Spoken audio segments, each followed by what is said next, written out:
Kenapa Yesus bisa bersumbangan di sini? Kita maju sedikit ya, Bunda ya. Oke. Anggaplah saya sudah sampaikan tadi, saya ragu-ragu. Sekarang saya bukan Muslim, saya bukan Kristen. Anggaplah saya nol. Oke, ateis tidak punya. Yang bagus di surga Aden dan keridhaan Allah adalah lebih besar, itu adalah keberuntungan yang besar. Yang menjanjikan surga bagi orang mukmin itu siapa? Allah sendiri, bukan kami. Allah Ya. menjanjikan. Oke. Itu kan sudah di Islam, sudah orang Islam. Saya ini kan belum Islam. Makanya masuk Islam dulu. Oh, masuk dulu. Loh, sekarang begini.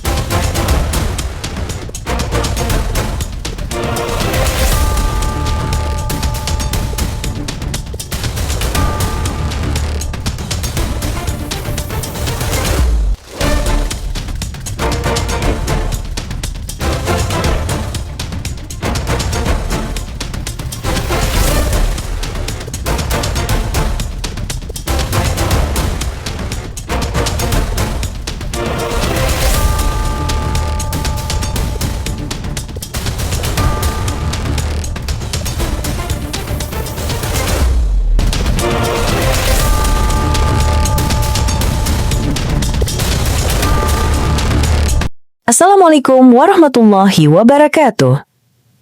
Selamat datang di channel Tanya Jawab Iman, tempat di mana Islam dan Kristen bertemu dalam ruang diskusi dan debat. Di sini, setiap argumen akan diuji dengan dalil, logika, dan kejujuran berpikir. Para apologet Islam akan menjelaskan kebenaran agama Islam dengan hujah yang kuat, sementara pihak Kristen akan bertanya dan berusaha mempertahankan keyakinannya dengan cara mereka. Ini bukan sekedar diskusi dan debatan, melainkan pembelajaran iman dan logika yang membuka mata kita tentang siapa Tuhan sebenarnya dan bagaimana manusia memahami wahyunya. Nah, singkat kata, mari kita lihat video sekarang. Agak lain ini mah, aduh. Itu ada tamu bunda. Nonim, makan minum, silakan Nonim. Muslim atau Kristen Nonim? Selamat pagi. Oh, bang makan minum Kristen ya?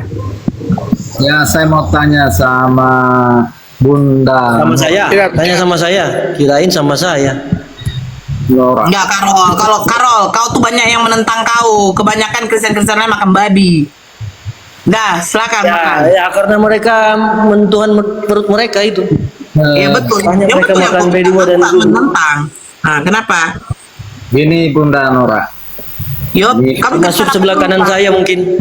Bang, sebentar Karol. Apa abang Kristen apa? 3 in 1. Saya Rinwan. Siap. Ya lanjut. Ini Kenapa? Ini diskusi ini kan sudah lama saya dengarkan, itu aja, putar sana putar sini, kanan kiri atas Abang bawah. katanya mau bertanya, silakan bertanya.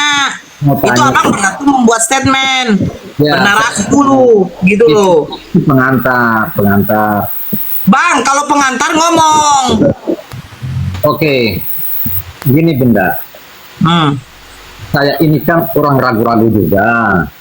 Dengan Kalau saya dengarkan agama saya benar juga, tapi orang Muslim juga menjelaskan benar. Tidak mungkin yang benar ini dua, tidak mungkin Tuhan dua. Masuk. tidak mungkin Tuhan 6, Bang. Ya, jadi Logis.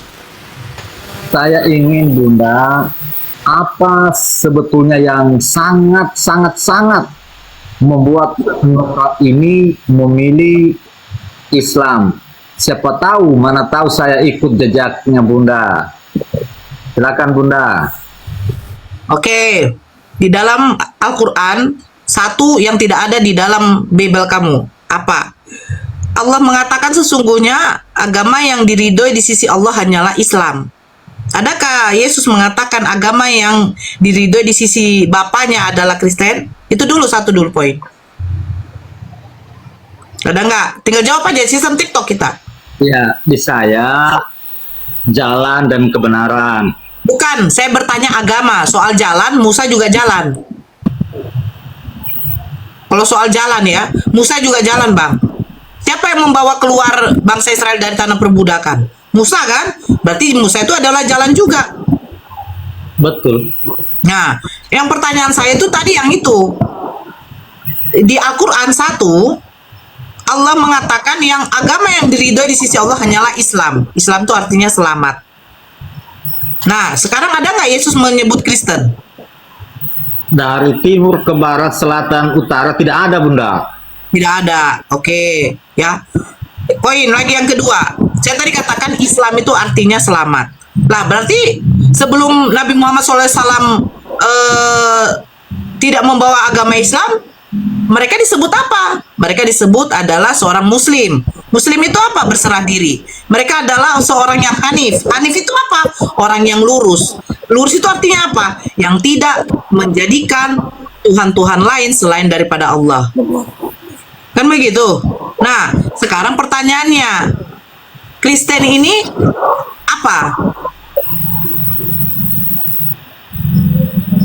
Islam saya sudah kasih tahu artinya selamat. Pengikut Pengikut Kristus. Kristus, oke. Apakah Yesus mengenal Kristen? Apakah Yesus mengenal apa, Bunda? Apakah Yesus mengenal Kristen? Kalau ikut diskusi waktu itu belum ada Kristen, Bunda. Oke, itu satu poin. Nabi Muhammad beragama apa? Islam. Nabi Muhammad membawa Al-Quran. Iya. Nabi Muhammad menyatakan bahwa satu-satunya Tuhan adalah Allah. Sekarang pertanyaannya kepada Abang. Yesus membawa agama apa? Tidak ada menyebut agama, Bunda, di yang saya dengar. Ya. Tetapi Yesus seorang Yudaisme. Betul? Ya. Ya. Yesus punya Tuhan, betul? Ya. Tuhannya Yesus siapa? Itu waktu dia berdoa kepada Bapaknya. Berarti Tuhannya Yesus adalah Bapa. Ya, Allah. Nah, menurut Yesus, Tuhannya Yesus ini, Bapa ini, kelihatan atau tidak? Tidak, Bunda. Bapa yang mengutus aku, suaranya tidak bisa kau dengar, rupanya tidak bisa kau lihat. Sama seperti Tuhannya Musa. Tuhannya Musa mengatakan kepada Musa begini, tidak ada orang yang dapat hidup memandangku. Terus bagaimana Islam? Laisa kamisi sayun. Tuhan itu tidak bisa disamakan dengan makhluk. Berarti apa? Allah itu tidak bisa disamakan dengan makhluk, yang dimana Allah tidak mungkin menjadi makhluk. Nah, sekarang Tuhannya Kristen siapa? Yesus Kelihatan nggak? kelihatan waktu kemanusiaan. Jadi Yesus mengatakan Tuhan itu kelihatan. Kelihatan saat dia menjadi manusia. Apakah Yesus mengatakan Tuhan itu bisa dilihat? Tidak bisa dilihat. Nah, terus Tuhannya Kristen ini datang dari mana kok bisa dilihat?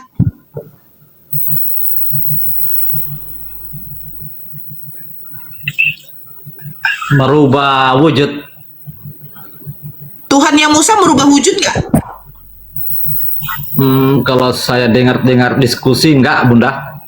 Tuhannya Islam merubah wujud. Tidak, Bunda. Tuhannya Kristen merubah wujud. Ya. Itu ajaran dari mana? Pendeta kami menjelaskan. Loh, kenapa nggak Yesus yang menjelaskan? Karena Yesus Tuhan. Yesusnya kan sudah nggak ada, Bunda. Harusnya dijelaskan di dalam kitab bahwa Tuhan itu merubah wujud.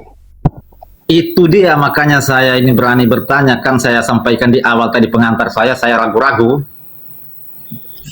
Iya, makanya pertanyaan ini akan yang membuat Abang menjadi bingung menjawabnya. Oke, itu sudah poin ya, bahwa Tuhan tidak mungkin kelihatan. Ajaran Yesus seperti itu. Terus, sebentar dulu Bang Ton. Kau jangan dulu nyambung. Kau tuh kok host, diam dulu. Nah, sekarang berikutnya, ajaran Yesus menyembah kepada satu Tuhan. Kedua, Yesus mengikuti hukum Taurat yang dimana diharamkan makan B2. Apakah orang Yahudi makan B2? Tidak. Apakah Islam makan babi? Tidak. Apakah Islam bersunat? Yes. Apakah orang Yahudi bersunat? Yes. Yesus bersunat? Yes. Nah, sekarang pertanyaannya, apakah Kristen makan babi dan bersunat? pastilah. Terus ajaran dari mana? Makin ragu. Imamat 11 nomor 6 diharamkan bagimu untuk makan babi. Hukum Taurat kepada siapa? Hukum Taurat berlaku hanya kepada Bani Yakub, yang dimana Bani Yakub itu adalah keturunan Yakub. Nah, terus kenapa Islam juga tidak makan? Ya dikatakan di dalam Al-Quran diharamkan bagi kamu memakan babi, binatang yang berkuku belah, yang bertaring, itu diharamkan. Yang hidup di dalam dua alam, itu diharamkan. Berupa bangkai, makan darah, itu diharamkan. Apakah Islam mengikuti? Yes. Terus sunat. Sunat itu bukan tradisi Yahudi, karena Abraham bukan orang Yahudi.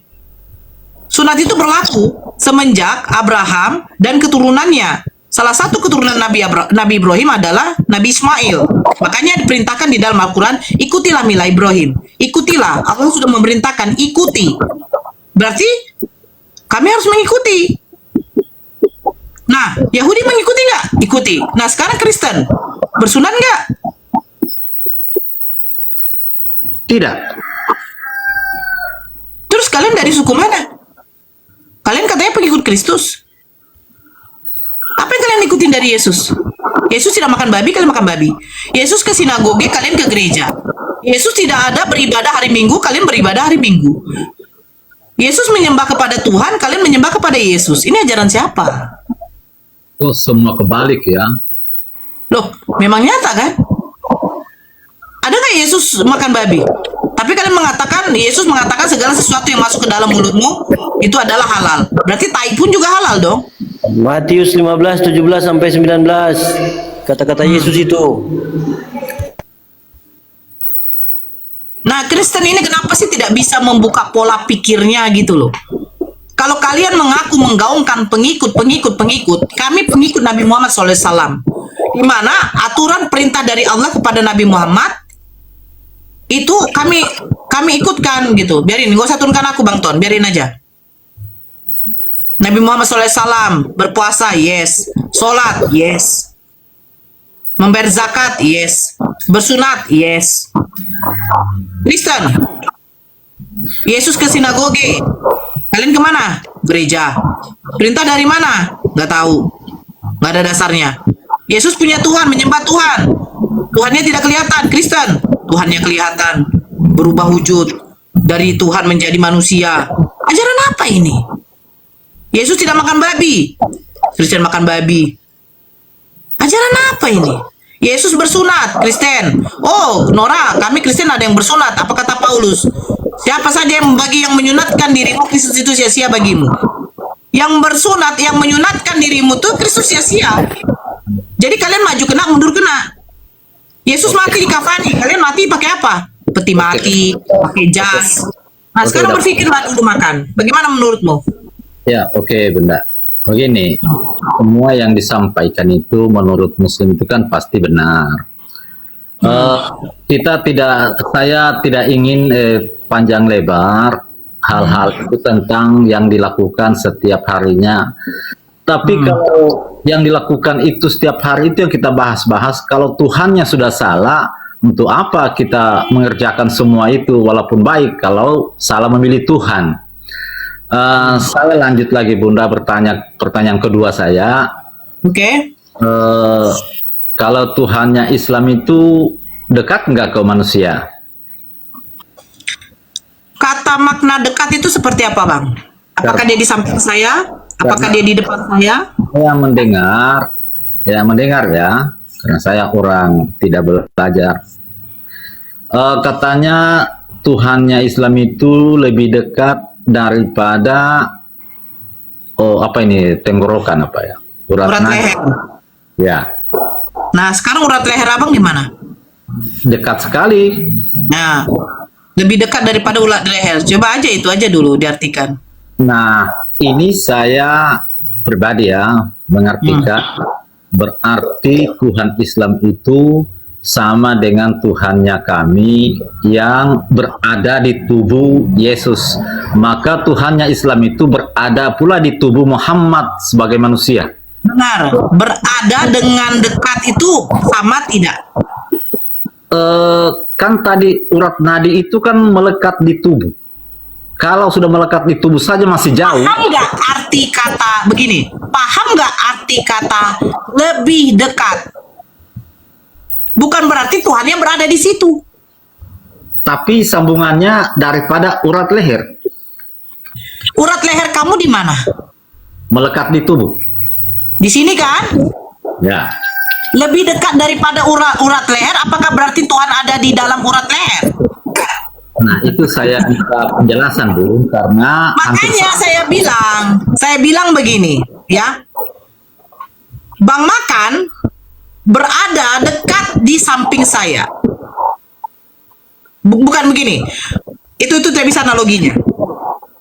Allah katanya lebih dekat daripada urat leher. Berarti apakah berarti di dalam urat leher ini, lebih dalam dari urat leher ini berarti Allah berada di situ? Tidak. ini kan saya mengartikan secara dalil yang ada itu, Bunda. Betul. Makanya kalau mau mengkaji itu, ya sebenarnya simple, Bang. Kristen ini ketika seperti itu mengkajinya seperti itu. Berada lebih dekat daripada urat leher itu artinya apa? Bahwa Allah ini yang menguasai tubuh kita. Mati kita dia yang melakukan, nafas kita dia yang memberikan. Sekejap saja dia cabut nyawamu, habis. Dia ambil rohmu, cabut, dipisahkan dari jasadmu, selesai. Itu maksudnya. Bukan berarti Allah itu berada lebih dekat, lebih dalam lagi daripada urat leher. Tidak, bukan berarti Allah itu ada di dalam. Enggak. Nah, seperti itu konsepnya. Konsepnya Kristen itu kan roh Tuhan ada di dalam diri Yesus sehingga Yesus itu disembah. Karena Yesus mempunyai Roh Kudus, yang dimana Roh Kudus itu bagian dari Bapa. Itu yang membuat kalian menyembah Dia. Yang kalian sembah, saya tahu. Kalian pasti ketika ditanyakan, kalian sembah Yesus. Yesus manusia. Itu kemanusiaannya. Tapi roh Yesus itu adalah roh Bapa. Sehingga kalian menyembah Dia. Jadi yang kalian sembah Yesus itu memang bukan manusianya. Tetapi roh yang ada di dalam diri Yesus. Karena roh itu adalah berasal dari Bapa. Kalau begitu, Kalau dikatakan Allah itu lebih dekat daripada urat leher, apakah berarti Allah ada di dalam tubuh kita? Tidak. Berarti Allah lah yang menguasai kita. Sekejap saja dia cabut nyawa kita, habis. Itu maksudnya. berarti nggak ada bedanya dengan Tuhan kami ya. Nah, Dia sekarang saya tanya sama kamu.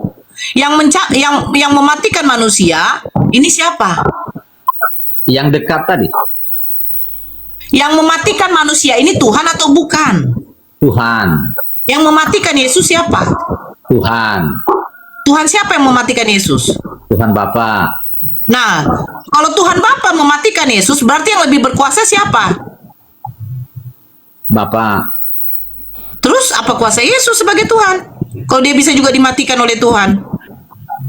Ya, itu tadi Tuhannya Bunda Nora kan juga dekat. Berarti berada dalam penguasaan Tuhan itu berada dalam tubuh Bunda Nora karena lebih dekat dari urat nadi. Warna apa itu? Batik, orange. Begini loh, kamu paham gak sih? Saya tidak mengatakan lebih dekat daripada urat leher, bukan berarti Tuhan saya berada di urat leher. Ada Bunda dalil menguatkan itu? Aduh. Membantah dalil tadi? Sekarang coba kamu analogikan ini. Lebih dekat daripada urat leher. Apakah itu menunjukkan keberadaan Tuhan ada di urat leher? Rohnya kan itu berarti karena roh Tuhan kami bukan roh. lebih dekat daripada urat nadi. Roh itu kan menyatu dalam tubuh. Sekarang saya tanya dulu. Saya tanya dulu sama kamu. Roh itu apa? Roh itu satu wujud yang halus yang tidak nampak, Nah, tidak nampak. Terus itu gunanya untuk apa? menghidupkan, Nah, seandainya roh ini tidak ada, hidup apa enggak? mati. Mati. Mati kan? Mati. Seandainya Tuhan tidak ada dalam tubuh manusia, mati. Tuhan itu keluar dari tubuh atau roh itu keluar dari tubuh, mati. Oke. Kalau roh itu adalah Tuhan, pertanyaan saya, yang mencabut roh ini siapa? Keluar atas kemauannya karena dia berada dalam tubuh. Berarti roh Tuhan ada berapa? Roh Tuhan itu berada pada semua diri manusia. Oke, kalau roh Tuhan berada semua pada diri manusia, yang kepada binatang roh siapa? Allah yang menggerakkan. Kepada binatang roh siapa? Allah. Jadi Tuhan rohnya ada kepada binatang, kepada pohon, dan kepada manusia. Kan semua apa yang ada ciptaan Tuhan. Kan Jadi roh Tuhan kamu ini, astagfirullahaladzim. jadi roh yang ada di binatang ketika binatang mati, ini yang mencabut siapa? Tuhan Itu kan- kamu sendiri keluar dari binatang itu. kan roh tadi satu yang sudah nampak, Mbak. Kan suatu Ya yang saya tanya, roh yang kepada babi, ya, roh yang kepada babi, ini ketika babi itu kalian sembelih, mau kalian makan, itu rohnya itu siapa yang cabut? ya Tuhan. Lah, Tuhan kamu sudah ada di dalam roh babi, Tuhan kamu lagi yang mencabut rohnya. Kan tadi sudah saya sampaikan dia keluar Bunda, keluar. Oke. Sekarang roh Bapa yang ada pada diri Yesus itu yang menjadikan Yesus Tuhan. Kan keluar, saya sampaikan tadi Saya bahas bertanya, roh Bapa yang ada pada diri Yesus itu yang menjadikan Yesus Tuhan. Bapak. Iya, itu yang menjadikan Yesus Tuhan. Iya, Bapak yang ada dalam tubuhnya. Oke, sekarang roh Bapa yang ada pada diri babi, yang ada pada babi, itu berarti babi itu Tuhan juga. Udah. Tadi kita sepakat. Bunda, tadi kita sepakat bahwa roh itu wujud yang tidak nampak. Apakah Bunda Nora bisa memastikan dalam tubuh binatang itu tidak ada roh? Apa dalilnya kalau tidak ada? Sekarang begini, saya tadi tanya, roh yang pada diri binatang, roh yang pada binatang ini roh dari mana? Kok bilang roh dari Bapa, bener nggak? Kan kita sudah sepakat bahwa roh itu menghidupkan. Yang menghidupkan binatang apa? Yang menghidupkan binatang roh, roh ini berasal dari mana? Ciptaan Tuhan. Berarti roh ini ciptaan. Iya. Berarti Yesus ciptaan dong. Bahasa manusia. Itu ciptaan dong. Ciptaan bahasa manusia. Berarti Yesus bukan Tuhan. Bagaimana mungkin Tuhan menciptakan Tuhan? Saya sudah bilang tadi, Yesus itu bukan Tuhan. Ketika Bapa ada dalam tubuhnya, maka Yesus itulah yang kita anggap Tuhan. Karena Bapa... Pertanyaan saya begini, sejak kapan Bapa itu ada di dalam Yesus? Tadi kan kita sudah sepakat, Tuhan itu lebih dekat dari urat, artinya berada dalam tubuh. Jangan kau larikan ke Islam, jangan kau larikan ke Islam. Kau bilang, katanya Yesus itu manusia, tapi ketika roh Bapa ada di dalam diri Yesus, itulah yang menjadi Tuhan. Pertanyaan saya, sejak kapan roh Bapa ada di dalam diri Yesus? Sejak kemauan Tuhan. Oke, ketika Yesus dilahirkan oleh Bunda Maria, roh siapa yang ada di dalam diri Yesus? Yang dilahirkan manusia berarti roh Allah. Berarti roh Bapa sudah ada di dalam diri Yesus setelah Yesus dilahirkan. Iya, Oke, berarti Yesus Tuhan setelah dilahirkan. sama dengan Muhammad. Nah, sekarang roh kamu nih dari mana? Bapak, Berarti kamu Tuhan juga. kalau kita belajar ilmu metafisika, Sama aja. Roh Bapa yang ada di dalam diri Yesus, Yesus Tuhan. Nah, roh Bapa ada yang di dalam diri kau, berarti kau Tuhan juga. Roh Bapa yang ada di dalam binatang, berarti binatang itu Tuhan juga.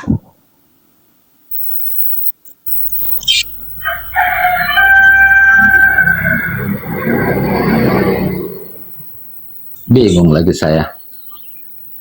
Ngapain bingung? Narasinya makanya diperbaiki. Iya, Tampol. iya ini kan saya bilang tadi Bunda kan saya ragu-ragu. Saya sengaja Betul. Kamu makanya saya kasih yang paling gampang untuk dicerna. Yesus Tuhan. Kenapa dia Tuhan? Karena ada Roh Kudus di dalam diri Yesus. Matius 1 nomor 18. Maria mengandung daripada Roh Kudus. Roh Kudus ini siapa? Roh Kudus ini adalah Roh Bapa, Roh Allah. Benar nggak? ya. Nah, karena roh Allah ada di dalam diri Yesus, makanya Yesus dituhankan. Oke, pertanyaannya sekarang ketika kamu mengatakan roh Bapa ada di dalam diri Yesus, Yesus Tuhan, roh yang kamu miliki ini dari mana? Dari Bapa. Berarti kamu berarti kamu Tuhan juga dong. Tidak, Loh, tapi roh yang kamu miliki ini dari mana? dari Bapak. Loh, kalau roh yang kamu miliki dari Bapa, kenapa kamu nggak dikatakan Tuhan juga? Sama ya. Loh, Yesus memiliki Roh Kudus. Roh Kudus ini dari mana? Dari Bapa. Bapak. Nah, sekarang Kristen selalu mengatakan, makanya kamu belum dikuasai oleh Roh Kudus. Nah, berarti Kristen menganggap roh yang ada di dalam diri kamu juga adalah Roh Kudus. Pertanyaannya, roh yang dari Bapa kepada kamu, kenapa nggak kamu menjadikan dirimu Tuhan juga? Tidak punya kuasa. Tidak punya kuasa. Roh yang ada pada Musa, roh dari Bapa juga tidak? Dari Bapak lah. Nah, sekarang Musa Tuhan tidak? Tidak. Loh, kenapa? Dia bisa belah lautan. Merubah tongkat jadi ular. Elia. Pertanyaan, roh yang ada pada Elia, roh Bapa juga? Iya. Kenapa nggak jadikan Elia Tuhan? Elia lebih hebat daripada Yesus. Kenapa? Elia bisa membangkitkan orang mati. Elia tidak perlu mati. Dia sudah naik ke surga. Yesus harus mati dulu, harus bangkit juga, baru bisa naik ke surga. Kenapa nggak Tuhankan Elia? Lebih hebatnya lagi Melkisedek.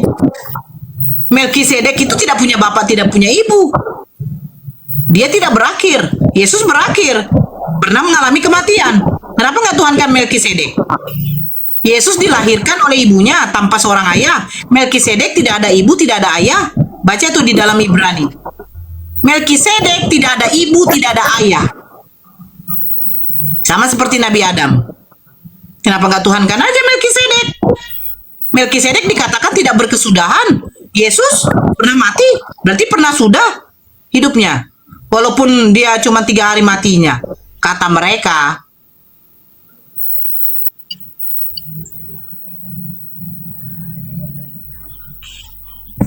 Di mana tuh Bang Ton? Melkisedek itu? Ibrani berapa Bang Ton?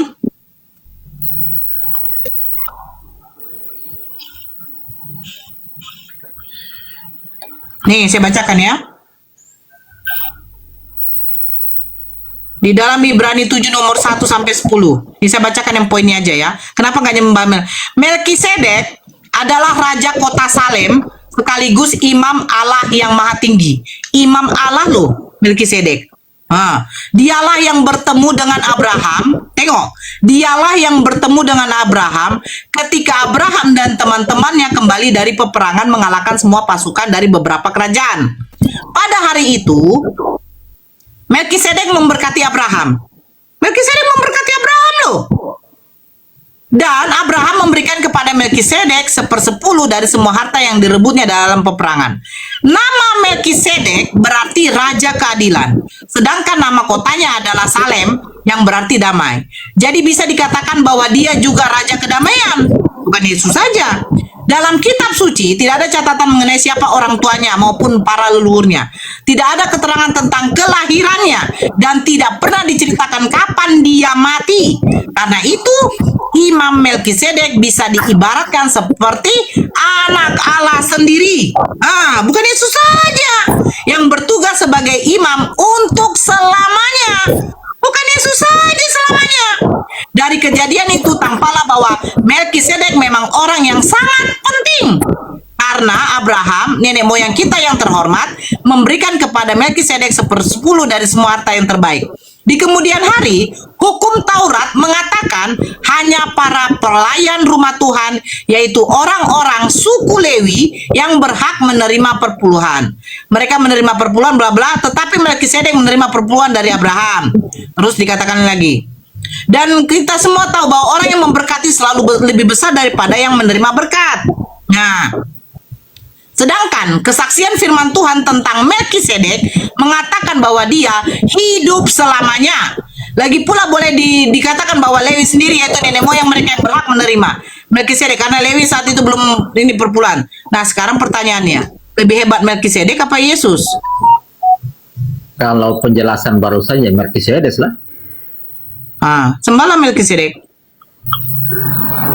Enggak. Kenapa Yesus bisa sembah Melkisedek? Kita maju sedikit ya, Bunda ya. Oke. Anggaplah saya sudah sampaikan tadi, saya ragu-ragu. Sekarang saya bukan Muslim, saya bukan Kristen. Anggaplah saya nol. Oke, ateis, tidak punya agama. Kalau melihat guncangan begini, selalu orang Muslim itu mengatakan pakai akal ya Bunda ya. Oke. Makan diambil dulu. Saya yang jawab ibu ini. Mami ini memang mulutnya harus dikasih. Sabar Anda. Ketika Anda sudah capek bersundal tadi malam, tolong diistirahatkan dulu sebentar. Hargai dulu saudara Anda ketika saudara Anda lagi ngomong. Kalian Kristen punya adab, punya tata krama, diajarkan Yesus ajaran kasih. Nah, silakan makan. Baik, kita lanjut selangkah Bunda ya. Saya terima penjelasan Bunda tadi. Sekarang kita maju selangkah. Biar keraguan saya yang masih nol ini, anggap saya nol ya. Saya akan ini akan memilih salah satu di antara dua kan gitu. Saya nol ini. Apakah Islam atau Kristen? Nah sekarang Bunda yang setiap yang ada itu pasti ada yang mengadakan? Ya. Oke. HP yang kita gunakan sekarang ini, handphone ini diadakan oleh ahlinya ya. Betul.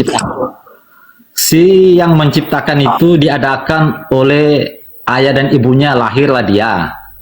Ayah dan ibunya juga dilahirkan ayah dan ibunya, kakek neneknya. Sekarang, nah sekarang Tuhan di Kristen itu ada yang mengadakan, yaitu Tuhan Bapa. Di Islam seperti apa penjelasannya? Seperti pernyataan saya Bunda. Tentu Tuhan itu ada yang mengadakan sesuai akal.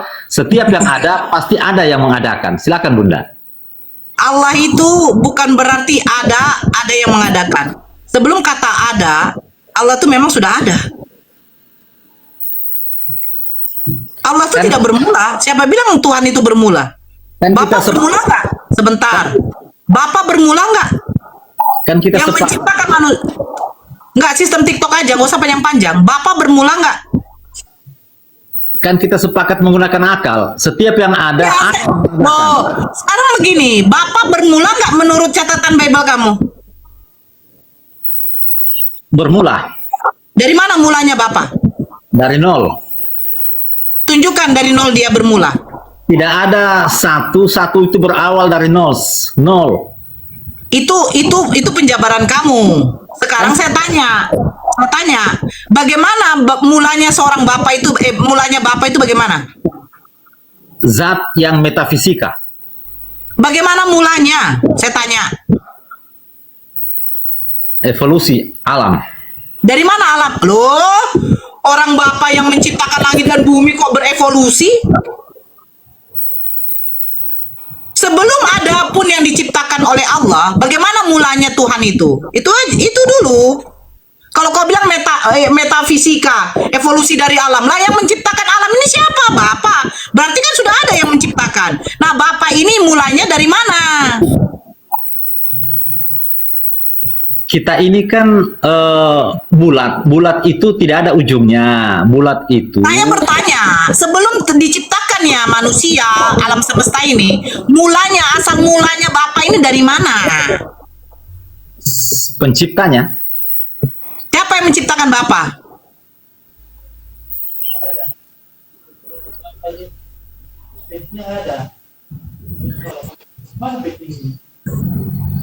Jadi di Islam tidak diciptakan Bunda ya?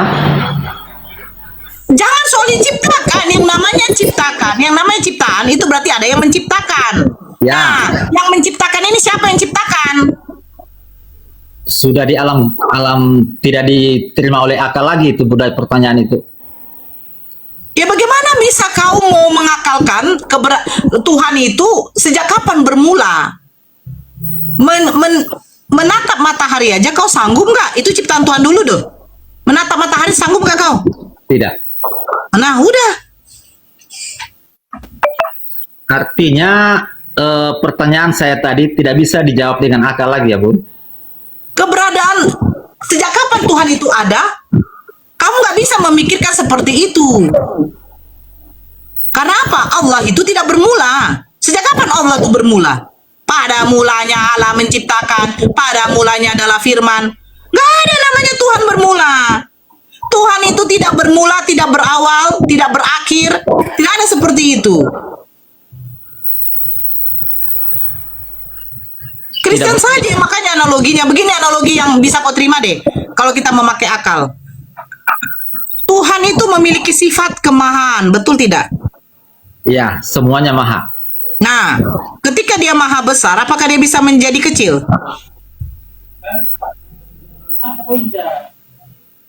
Tidak. Nah, Yesus dilahirkan. Dia mulai dari segumpal darah. Kemanusiaannya. Enggak. Kalau sifat maha, tidak mungkin tidak menjadi maha. Ketika Yesus dijadikan Tuhan, berarti dia memiliki sifat kemahaan. Yesus dari segumpal darah, mana itu?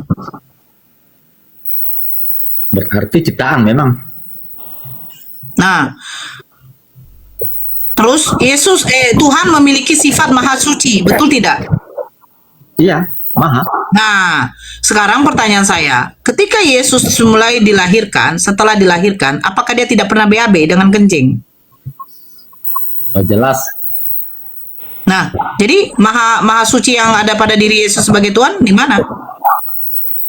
Hilang, Bun, karena dia sudah ada najis. Nah, jadi pantaskah layakkah gelar Tuhan diberikan disandangkan kepada makhluk? Tidak. Terus kenapa Yesus Tuhan?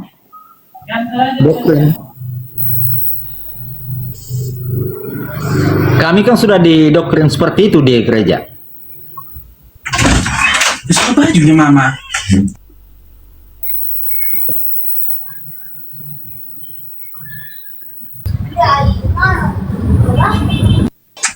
Ya, sekarang enggak. Kita sekarang pakai akal. Pakai akal aja. Tuhan maha suci, maha kuasa, maha melihat, maha mendengar, maha mengetahui. Betul tidak? Betul. Nah, ketika Yesus merasa lapar dengan murid-muridnya, dia mendatangi pohon ara, yang dimana pohon ara itu belum waktunya berbuah, karena belum musimnya.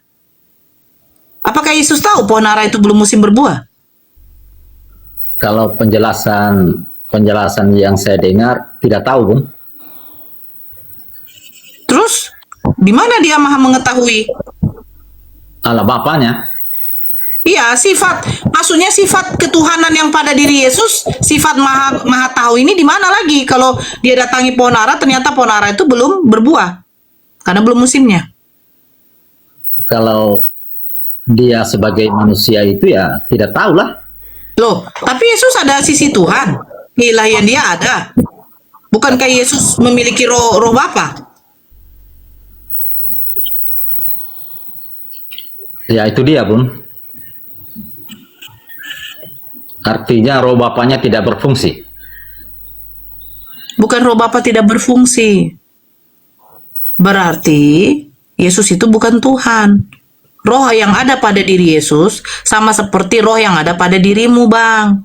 Roh yang ada pada diriku. Poinnya apa? Yang namanya roh ini adalah ciptaan.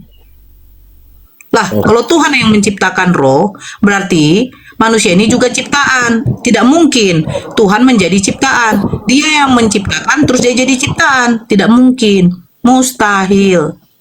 Oke Bunda, saya terima sudah, karena saya pasti menggunakan akal lah, karena saya diberi akal juga. Oke, saya terima, Bun. Kita melangkah ke langkah ketiga, Bun, boleh? Boleh, silakan. Kalau sudah seperti itu, Yesus bukan Tuhan lagi, maka gugurlah ketuhanan Yesus. Benar, Bunda? Betul. Kita melangkah ketiga ya, Bunda ya. Yes. Kalau saya memilih Muslim, umpamanya saja, umpama, Bunda ya. Ya. Apa yang harus saya lakukan?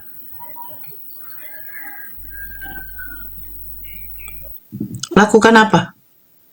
Umpamanya, Kan saya tadi berangkat dari nol, belum ada agama nih. Mm-mm. Sekarang saya memilih Muslim sama dengan Bunda. Apa bedanya Muslim dengan apa sebutannya, Muslim atau Islam, Bun? Muslim itu artinya berserah. Islam itu selamat. Oke, umpamanya saya pilih Islam. Hmm. Apa yang harus saya lakukan sebagai orang yang nol ini? Menyembah kepada Allah, bersyahadat.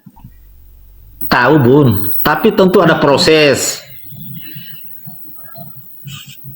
Maksudnya proses beribadah.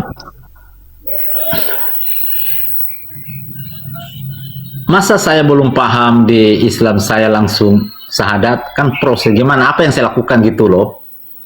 Kamu harus mengenal siapa yang harus kamu sembah. Proses pengenalannya gimana? Proses pengenalannya yang begini. Kita membuat suatu perbandingan, Bang Makan. Banyak sedikitnya kamu sudah mengetahui di Islam bagaimana. Agama Islam mengajarkan menyembah kepada Allah. Tidak ada Tuhan selain Allah. Ajaran agama di dalam Biblemu itu menyembah kepada Tuhan yang dimana 3 pribadi 1 hakikat. Itu perbandingan dulu. Sekarang ajaran dulu. Yesus mengatakan kepada Bani Israel ketika Bani Israel berkata, apa hukum yang terutama itu Yesus? Yesus mengatakan, hukum yang terutama itu ialah Tuhan Allah kita, Tuhan itu Esa. Terus bagaimana memperoleh hidup yang kekal Yesus? Yesus menjawab, hidup yang kekal itu bahwa mereka mengenal Engkau satu-satunya Allah itu yang benar dan Yesus hanyalah utusan. Bagaimana di dalam Islam? Nabi Muhammad SAW memperkenalkan bahwa satu-satunya Tuhan yang harus disembah hanyalah Allah. Tiada Tuhan selain Allah. Terus Nabi Muhammad siapa? Nabi Muhammad adalah seorang utusan. Sama seperti Yesus, sama seperti Nabi Musa, sama seperti Nabi-Nabi sebelum Nabi Muhammad SAW diutus. Kan seperti itu. Nah, jadi bagaimana saya mau mengenal Islam? Ya seperti itu. Ajaran yang di dalam Bible kamu itu sama seperti yang diajarkan oleh Nabi Muhammad SAW kepada manusia. Bedanya, di dalam Matius 15:24, Yesus sudah mengklaim bahwa dia hanya untuk Bani Israel. Sama seperti Musa. Musa diutus hanya untuk Bani Israel. Terus Nabi Muhammad SAW, bagaimana? Allah mengutus Nabi Muhammad SAW sebagai Nabi penutup. Untuk siapa? Untuk semua manusia. Makanya dikatakan di dalam Al-Quran, orang-orang yang beriman kepada Allah dan Rasul-Nya itu dijanjikan. Satu yang akan saya baca yang ini ya. Nih. Surah, nih, sebentar. Surah At-Taubah, ayat 72. Allah menjanjikan kepada orang-orang mukmin, lelaki dan perempuan, akan mendapat surga yang di bawahnya mengalir sungai-sungai, kekal mereka di dalamnya, kekal, dan mendapat tempat-tempat yang bagus di surga Aden. Dan keridhaan Allah adalah lebih besar, itu adalah keberuntungan yang besar. Yang menjanjikan surga bagi orang mukmin itu siapa? Allah sendiri. Bukan kami. Allah Ya. menjanjikan. Oke. Itu kan sudah di Islam, sudah orang Islam. Saya ini kan belum Islam. Makanya masuk Islam dulu. Oh, masuk dulu. Loh, sekarang begini. Kamu menginginkan surga, tetapi begini. Hanya orang yang berbaju merah yang bisa masuk ke dalam istana negara. Terus kamu berpakai baju putih. Emang kamu bisa masuk?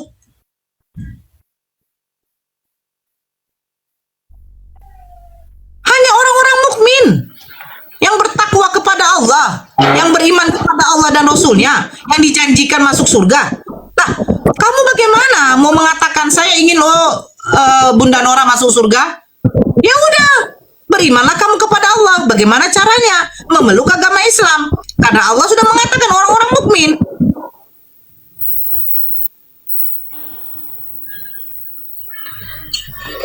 Kan seperti itu. Kan gini Bunda, saya mau masuk pegawai. Tentu ada proses, saya melamar, bikin surat lamaran, ada syaratnya. Masuk Islam, prosesnya pertama, mengucapkan kalimat syahadat. Setelah mengucapkan kalimat syahadat, kami mengapain lagi? Sholat. 5 rukun Islam. Mengucapkan kalimat syahadat. Setelah mengucapkan kalimat syahadat, bagaimana? Sholat. Sholat wajib. Fardu 5 waktu. Setelah sholat wajib fardu 5 waktu apa? Berpuasa di bulan Ramadan. Nanti yang akan kami lakukan. Terus setelah itu apa? Membayar zakat. Nah setelah itu apa? Menunaikan ibadah haji jikalau mampu. Ikuti perintah Allah. Terus bagaimana lagi mengumpulkan amal ibadah, pahala? Banyak. Sholat-sholat sunnah. Sholat duha. Sunnah. Dikerjakan mendapatkan pahala, tidak dikerjakan tidak masalah. Kebajikan-kebajikan yang kamu lakukan itu akan dihitung oleh Allah. Penyakit yang kamu derita itu sebagian menggugurkan dosa-dosamu. Oke Bun, saya sudah paham. Jadi masuk dulu ya, itu intinya ya. Ya, Oke, kita masuk ke langkah keempat Bunda ya, boleh ya? betul. Oke. Masih boleh kah? Kalau nggak boleh kita pending dulu, nanti saya Apa-apa. cari lagi. Ya, keempat. Oke, langkah keempat Bunda ya. Ya, Katanya tadi di Islam itu sudah dijamin masuk surga, gitu kan? Nah, kenapa lagi Bunda bilang tadi harus puasa, zakat? Katanya kok sudah dijamin. oke. Abang sekolah ada yang namanya ujian. Betul tidak? Betul. Nah, ngapain abang diuji lagi? Kalau abang tuh juga sudah bisa membaca. Supaya saya lulus. Nah, sama seperti itu. Artinya kalau saya masuk Islam belum lulus Bunda ya? Anda masuk Islam, Anda harus diuji dong keimanan Anda. Bertakwa atau tidak? Jangan saya mengucapkan kalimat syahadat. Asyhadu an la ilaha illallah wa asyhadu anna Muhammad Rasulullah. Clear, saya beriman kepada Allah dan Rasulnya. Kan begitu. Terus, kalau kamu sudah beriman kepada apa? Sembahlah kepadaku katanya. Allah perintahkan untuk menyembah dia. Tujuannya untuk apa? Ya Allah tuh memberikan suatu ujian kepada manusia agar apa? Agar ketakwaan, keimanan hambanya ini bisa dilihat. Jadi kalau kamu sudah mengucapkan kalimat syahadat dijanjikan enggak, terus kamu tidak melakukan perintahnya. Lucu. Kamu masuk di dalam suatu perusahaan. Udah kerja. Tapi perintah, hukum, aturan yang di dalam perusahaan itu nggak mau kau ikuti. Apa? Siapa kamu di situ? Artinya jaminan surga tadi bisa hilang, bisa dihapus kalau kita tidak mau mengikuti ujian itu Bunda. Begini, Allah menjanjikan setiap orang mukmin itu akan masuk surga. Terus orang mukmin yang seperti apa? Kan begitu. Kamu bagaimana mungkin mau naik jabatan kalau pekerjaan kamu tidak bagus? Betul tidak?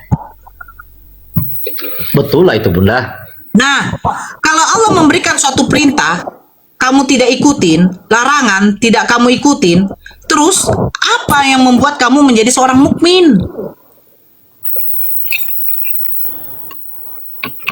Artinya saya masuk Islam sudah dijamin masuk surga. Nah, tentu saya melakukan semua ujian itu Bunda ya. Iya, Oke. begini, sebentar. Yang namanya pengadilan itu ada timbal baliknya. Ketika kamu melakukan dosa, kamu melakukan amal kebajikan.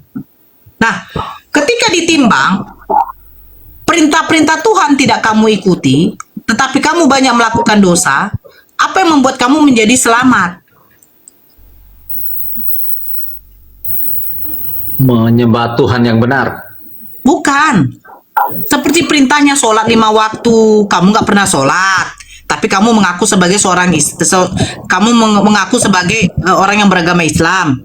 Disuruh perintah untuk berpuasa, kamu tidak puasa. Membayar zakat, kamu tidak membayar zakat.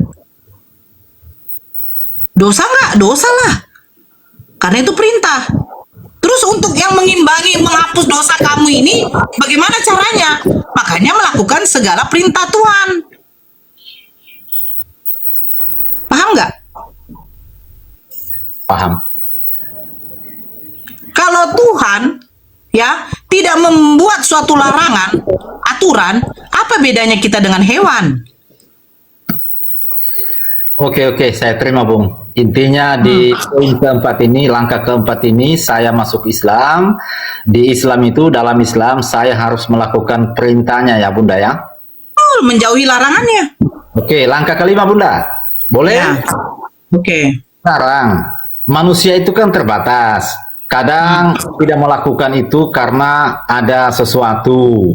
Bahkan ada teman saya Islam itu, dia tidak puasa. Saya tanya, di Islam itu katanya puasa semua orang. Kenapa kamu tidak puasa?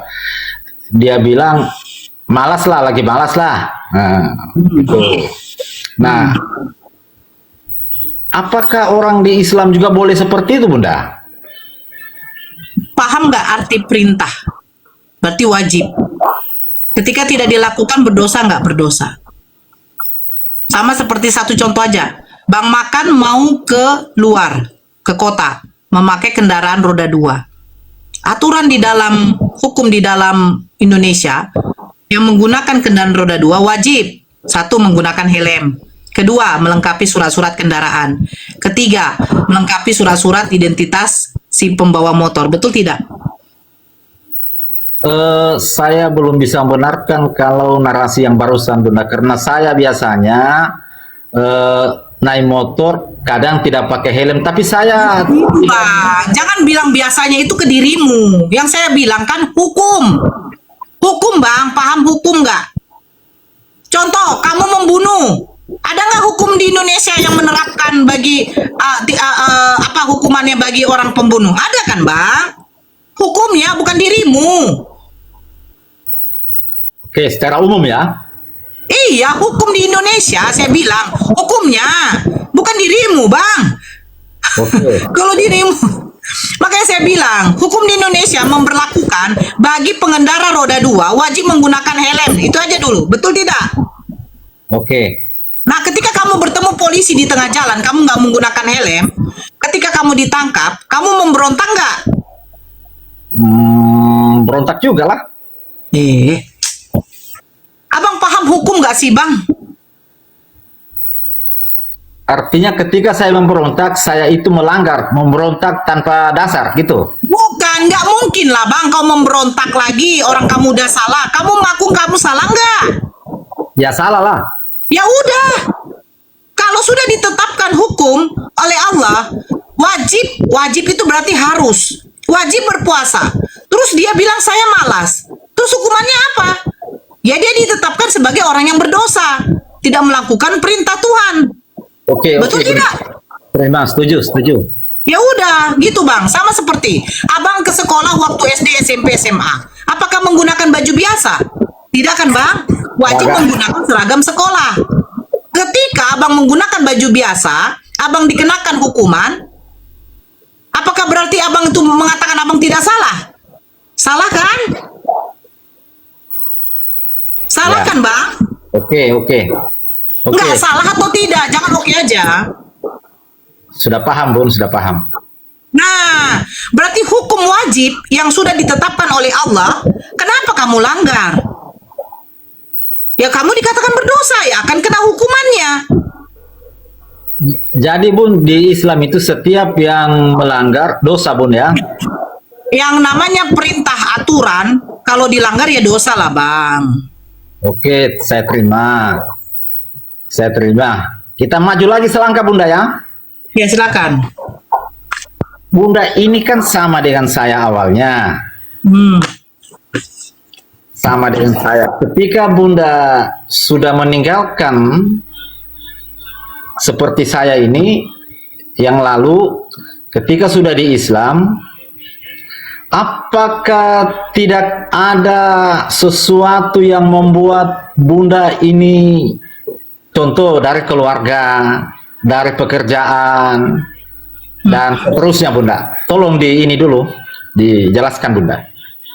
Sesuatu yang seperti apa?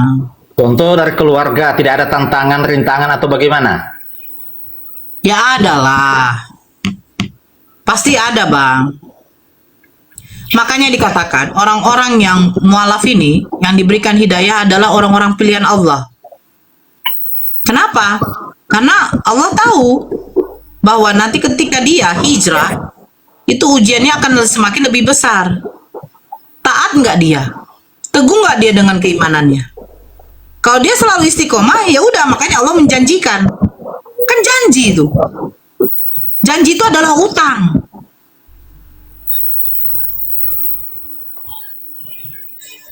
Ya tantangan itu banyak lah, Bang.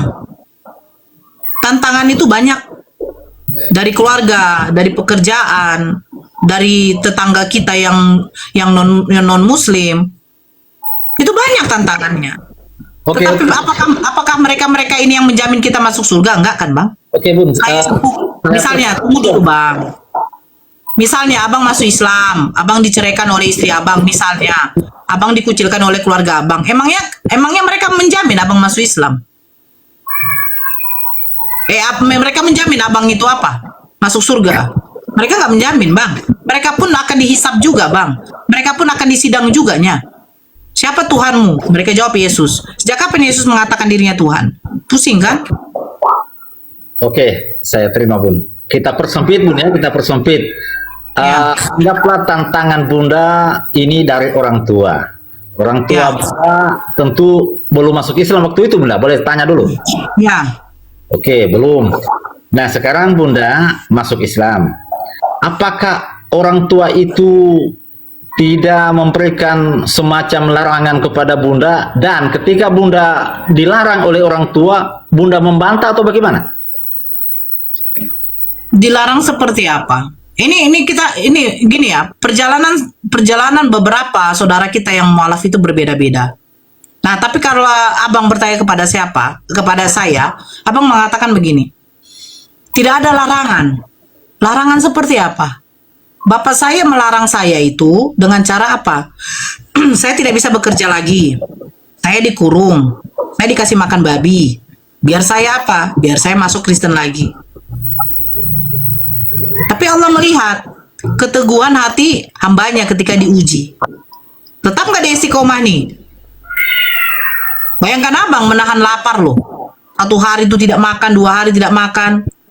Biar kita tidak menyentuh namanya makanan haram babi. Ya tapi buktinya apa? Allah memberikan nikmat yang lebih luar biasa. Balasannya apa?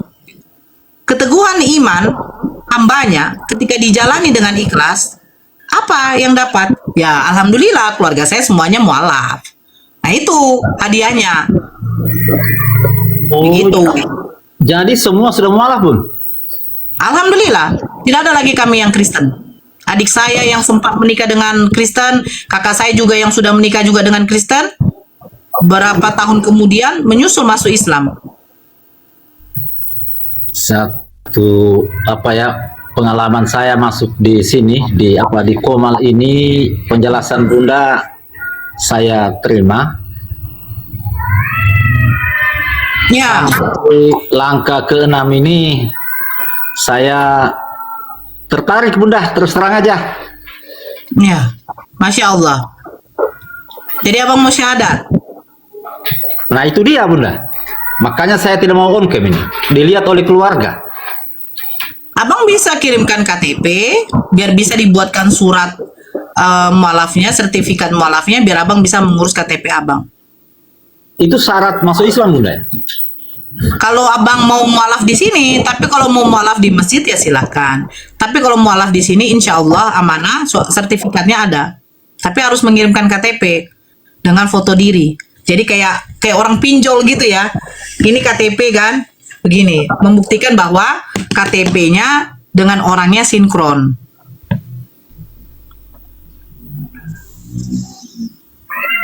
Oh, cuma syarat saja supaya saya diakui oleh orang bahwa saya sudah mualaf Bunda.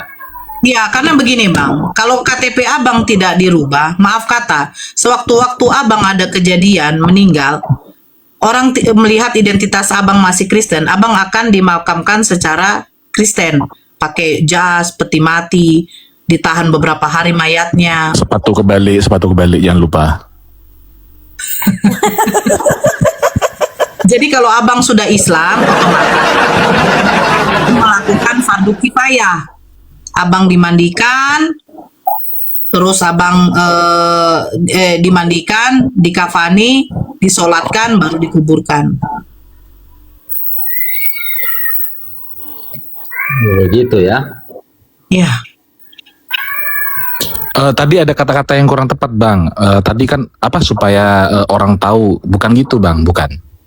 Jadi kalau misalnya abang itu mualaf di sini di Komal ya, itu nanti teman-teman Muslim membantu abang dalam administrasi negara, begitu. Tapi perkara abang mau mualafnya di masjid, tidak ada masalah, begitu. Paham ya? tapi yang kayak begitu disegerakan. Iya. Ingat, nggak ada yang tahu umur. Gini Bun, kebetulan Bunda tadi kan di langkah ke-6 tadi Bunda tidak ditantang oleh orang tuanya, akhirnya orang tua taruhlah ditantang awalnya Bunda ya, tapi akhirnya masuk Islam juga. Kalau saya ditantang oleh keluarga dan orang tua saya tidak seperti orang tuanya Bunda Nora, apakah saya tidak berdosa melawan orang tua saya Bunda? Ini Melawan seperti apa, Bang? karena saya dengar di Islam itu katanya tidak boleh membantah orang tua. Ya, betul. Betul, Bang. Saya bantah, umpamanya saya sudah yakin masuk Islam. Mereka menentang saya bantah. Apakah saya tidak masuk seperti Bunda bilang tadi ada aturan di Islam itu berdosa? Nah, begini, ini sedikit ya Bang makannya. Sedikit ya. Abang seorang laki-laki. Inilah bedanya kalau laki-laki dengan perempuan yang hijrah masuk Islam. Bedanya apa? Abang sebagai seorang laki-laki itu bisa, ibaratnya bisa keluar rumah, sholat di masjid. Kalaupun abang diusir, ya abang memang harus siap, itulah ujiannya. Tetapi abang seorang laki-laki yang mempunyai tanggung jawab besar. Tetap berbuat baik, berlaku baik kepada orang tua, walaupun berbeda keyakinan. Jangan dilawan. Tetapi ketika akidah sudah mulai dirubah, pergi dari situ. Pergi. Pergi dalam arti gimana Bunda? Ya tinggalkan. Kalau memang sudah keluarga tidak bisa menerima lagi. Saya mau makan apa Bunda?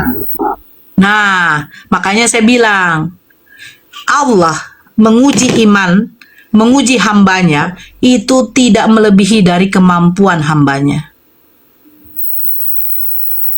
Ini saya cerita sedikit. Berapa bulan kemudian setelah saya masuk Islam itu karena ketahuan saya pakai jilbab di tempat kerja. Yang melihat bukan bapak saya, yang melihat itu sekitar masih satu komplek dengan rumah kami lah begitu. Dikasih tahu sama bapak saya waktu itu masih di kantor.